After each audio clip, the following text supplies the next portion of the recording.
It's hard to believe, but according to sources online, today, the day before Thanksgiving, which is, of course, Thanksgiving Eve, and hope you're all being safe getting to your destinations. I know some of you already probably started early on your journeys, even by a month. So, all I can say is be safe for those that are still traveling or starting off on the traveling as we speak, and also have a safe and happy Thanksgiving with your family, and have a healthy and safe journey, on this Thanksgiving Eve. But speaking of today, this being the 23rd, today marks 30 years. That's right. Officially 30 years since Archie Comics published the first official Sonic the Hedgehog comic book with issue 0. Now, issue 0 was a 3-part miniseries focusing on, introducing us to the world of Sonic. From Sonic, Sally, Robotnik, Rotor, Antoine, Tails, and I think Bunny Rabbit later on, but I could be wrong. I think Bunny came in the regular series, but I don't know. Did she come in the miniseries, like in the third part? I can't recall. But it was issues 0 to 3. And that's what it was. It was a 4-part miniseries, basically focusing on the characters. And this would lead us, believe it or not, to the series ongoing later on in the spring of 1993. That's right. From November, December, January, and February, you had the miniseries, as far as I know. And then in the spring, you had the official ongoing series. And if I'm going to be honestly frank with you, I think Archie Comics and Sega knew that they were going to do an ongoing series. They just wanted to see how fans would react to Sonic being in a comic book series, as well as interacting with other characters, and in the case of someone like Sally Acorn, potentially having a love interest. Because, let's be honest here, the moment they meet in the pilot, in the first issue, I should say, issue 0, you could kind of tell that was the direction they were going in. No doubt about that, in my opinion. And basically, from this day on, 30 years ago, the rest is history. The rest is history, and we ended up having basically one of the longest adapted comic book series in history, passed through. In fact, it went down into the Guinness Book of World Records as the longest running video game adapted comic book ever. That's right. The longest running video game adapted comic ever. Even beating out the likes of Super Mario Brothers, both from, I think, Marvel and Archie themselves, because I think Archie had Mario Brothers at one point, to even the Nintendo Power Magazine comics of the Super Mario Adventures, which were gathered together later on as a graphic novel, which I do have a copy of. But anyway, that's the distinction Sonic has when it comes to Archie Comics. Now, looking back on this 30 years later, you have to wonder, would the comic still be going if it wasn't for, as we all know, certain behind-the-scenes legal issues taking place? I think so. I think the comic would have kept going and everything if it wasn't for those legal issues. Legal issues that basically Sega said, look, Archie, you're a great publisher and everything, but until you get your act together, we can't work with you no more. And that's why I believe they decided to cut ties and go to IDW. Now, speaking of these early issues, this is before Ken Penders came along.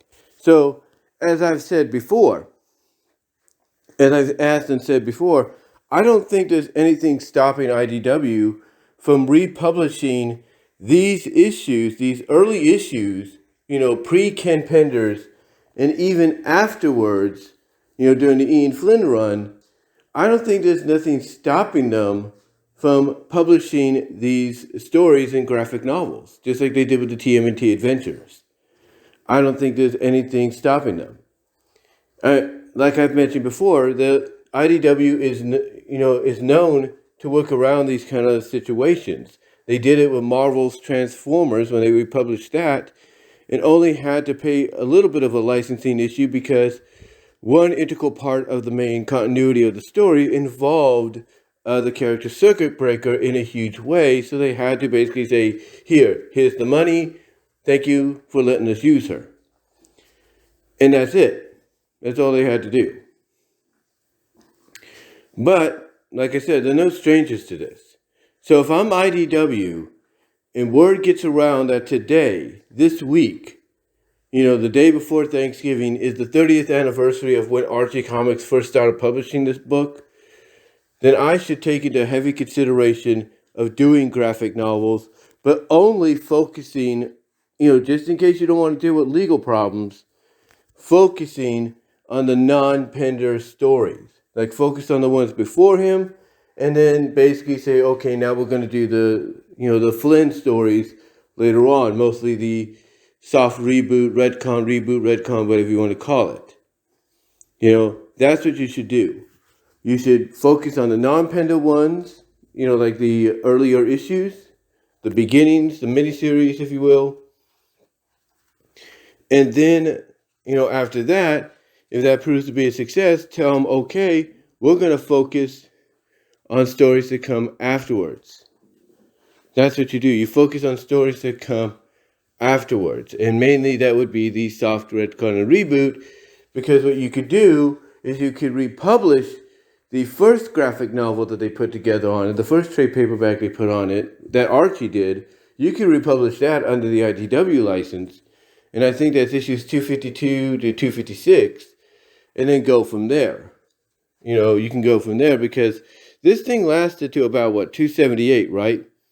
So you can go from 257 to 278, and if there's anything to learn from the releasing of the TMNT Adventures, and even before that Transformers, is you can release these in various formats. And I do apologize for the notifications if you heard anything. I'm recording this with my phone. But anyway, like I said, getting back on topic, you can basically, release this in any kind of format. They could release it in a format similar to what they did with Transformers, to where it's like a big trade paperback and then a small one. Or they could simplify it by just doing the same thing they did with the TMNT Adventures, by taking, essentially the not first four, but basically taking 4 issues, if you will, of the series and republishing it in graphic novel form, trade paperback form. Because that's what they did. That's what they did. They took basically 4 issues at a time and republished them, in these trade paperbacks that they would release in conjunction with Archie Comics. That's what they did for the Teenage Mutant Ninja Turtles adventure book comics that Archie once had. They basically gathered them all together and took 4 issues and put them together in one trade. So they can do the same with Sonic.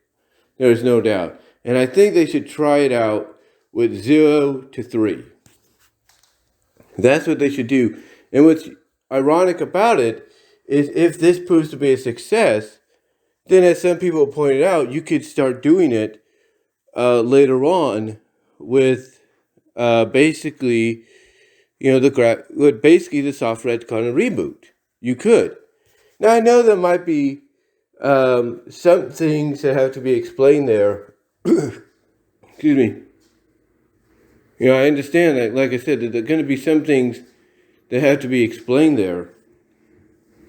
Like, if people are reading it and they see that, okay, the moments that they're getting the memories restored and everything, you're going to probably have to tell them, maybe in a summary, and I'm assuming that's the only thing that may have to happen, that Ian Flynn or some people may have to put up summaries as to, what's going on and everything, like why are these memories important and stuff. And I don't think that'll be a big deal. I think that'll be the only new addition that needs to be added in, is a summary as to why these memories are so important, to these characters, why they play significance.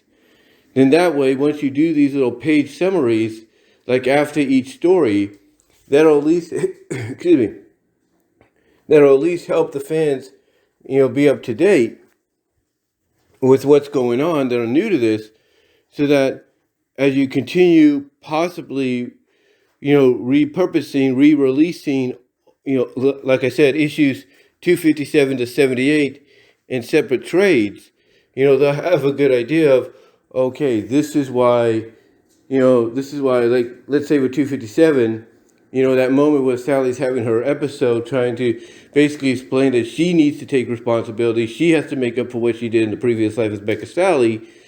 At least I have a context with the summary of the summary that basically was given, I should say, after issue 256 in the previous trade. Again, it's just something to think about. But anyway, though, getting back on topic, getting back on topic and why it relates to this, if IDW wants to go that route, publishing issues 0 to 3 is the first step. Because then, if it succeeds, like I said, they can go right into republishing 252 to 256, and then so on, and act like that is the true beginning more than anything else. And then, like I said, the only new kind of material they would have to add in is stating, in summaries, after the stories are done, exactly why these events are being referenced, why these memories are important, and stuff like that. And that's about it. And then maybe at the end of the first trade, not the first trade, but the second trade, which, the retcon reboot would be, you could have maybe Ian Flynn or someone explain that due to legal issues, this is the best they could do because, they don't want, because of the fact that there was a lot more that they wanted to, contribute. There was a lot more they wanted to re-release to the public, but they can't at this time. And that's about it. All you have to do is to simplify that due to legal matters, there are other stories that you might be aware of that we want to release, we want to bring to you, but we can't do the legal matters, legal situations at this time. And that's about it. That's all they have to do. That's all they have to say on it. But yeah, I think they should consider starting, with, this being the 30th anniversary, they should consider 0 to 4 as a testing ground to see how fans will react with that. But let me know what your guys' thoughts are on it, down below and in the live chat. How do you feel about, this? How do you feel basically about this being the 30th anniversary of the comic overall? Basically the first 4-issue miniseries pilot. What are your thoughts on it? And do you think that IDW should at least test the grounds with, republishing these, and then basically if it's a success, going from there, and basically republishing the soft retcon reboot as if that's the beginning of the book, period. Or if, as if that was the beginning of the book, period. Let me know down below in the comments, as well as in the live chat during the premiere. Like the video. Support me over at Venmo at Brian-Roma-2, Cash App at BWRoses98. Also, ladies and gentlemen, support me over at Patreon.com, so that's BWRoses. With a $1, $3 tier, excuse me there. Also check me out at DeviantArt.com, so that's BVW1979. VENMO at BW Roses for content you can't get on YouTube. Also, check me out at my Teespring store for merchandise you can't get anywhere else, just in time for the holiday season. And check me out at BW Roses Discussions for all your favorite at all your favorite audio podcast locations, I should say, except for Pandora. That's BW Roses Discussions on all your favorite audio podcast locations except for Pandora. I have several new podcasts up there. And this will be one of them eventually, because you will be getting audio podcasts of all my videos that I do. And really, that's about it. But guys, give me your thoughts on this being the 30th anniversary, Thanksgiving Eve 2022, being the 30th anniversary of the comic overall. And until next time, I will talk to you later. I got to get in the shower and get myself ready for work. It's going to be a crazy Thanksgiving Eve Wednesday at my job.